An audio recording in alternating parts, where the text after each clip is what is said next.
पाहुणचार केला. कोणाचा पाहुणचार केला? सेवकासाठी काहीही करायची ती बाई.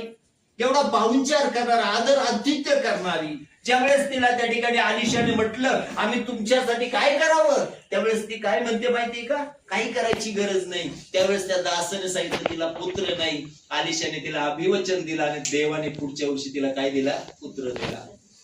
अनेक होते का? एकच होता, तो मरण पावला.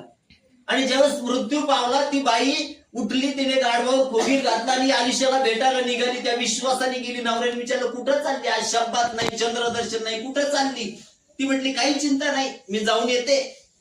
त्या आलिशाला भेटायला गेली. मध्ये सेवक भेटला. जेव्हा आलिशाने जाऊन त्या लेकरावर पाखर घातली, देवाचं वचन सांगतं मेलेलं मूल प्रभूने जिवंत केलं आणि हे दाखवून दिलं तो मृत्यूंना सजीव करणारा असा आमचा परमेश्वर आहे. अभिवचन आम्हाला त्या ठिकाणी दिसतं.